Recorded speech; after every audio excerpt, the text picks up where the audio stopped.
ശരിയാണ്, എല്ലാവരും സുഖമായിരിക്കുന്നു, നമ്മളും കുഴപ്പമില്ല, അൽഹംദുലില്ലാ അങ്ങനെ ഇങ്ങനെ സുഖമായിരിക്കുന്നു.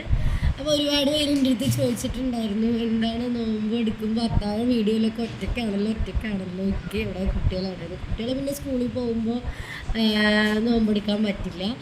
പിന്നെ ഇക്ക കുറച്ച് ദിവസം എടുത്തു, പക്ഷേ ഇക്കാക്ക് പിന്നെ പറ്റുന്നില്ല, വെയിൽ ചൂട്, പിന്നെ നല്ല എന്താ പറയുക, കുറച്ച് ബുദ്ധിമുട്ടുകൾ വരുന്നു. ഇക്കാക്ക് തല ചുറ്റൽ അങ്ങനെയുള്ള ബുദ്ധിമുട്ടുകൾ വന്നപ്പോൾ ഒക്കെ വേണ്ടെന്ന് പറഞ്ഞു, റിസ്ക് എടുക്കണ്ടെന്ന് പറഞ്ഞു, ഒന്നും എടുക്കുന്നില്ല ഇക്ക. പിന്നെ കണ്ണിനും ഇൻഫെക്ഷൻ കാര്യങ്ങളൊക്കെ ആയിട്ട് ഒരു 3-4 മരുന്നുണ്ട് കേട്ടോ കണ്ണിൽ ഒഴിക്കാൻ. 2 മണിക്കൂർ വിട്ട് ഒഴിച്ചുകൊണ്ടേ ഇരിക്കണം.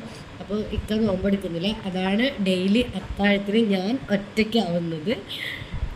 അതുകൊണ്ടോ കണ്ണ് ഇപ്പോൾ ഡോക്ടർ നമ്മൾ മെഡിക്കൽ കോളേജിലാണ് കാണിക്കൽ, പക്ഷേ ഇക്കാക്ക് അവിടെ മെഡിക്കൽ കോളേജിൽ ഒപ്പില്ലാത്ത ദിവസം കണ്ണിന് നല്ല പ്രശ്നമായി, നല്ല റെഡ്നെസ്സൊക്കെ കൂടി പ്രശ്നമായി.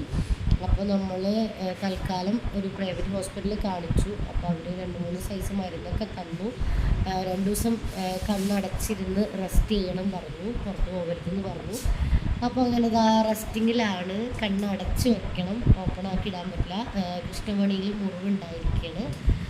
അപ്പോൾ അതൊക്കെയാണ് നമ്മുടെ വിശേഷങ്ങൾ. അതുകൊണ്ടാണ് ഇക്ക നോമ്പെടുക്കാൻ അത്താഴത്തിന് ഇല്ലാത്തത്, ഇപ്പം മാത്രം ആവുന്നത് അല്ലക. അപ്പോൾ അതൊക്കെയാണ് നിലവിലെ വിശേഷങ്ങൾ. എല്ലാവരും ദുആ ചെയ്യുക, ഇക്കാക്ക് വേണ്ടി ഒരു പ്രശ്നമൊന്നും ഇല്ലാതിരിക്കട്ടെ. അത്രയ്ക്കുള്ളൂ. ടാറ്റാ.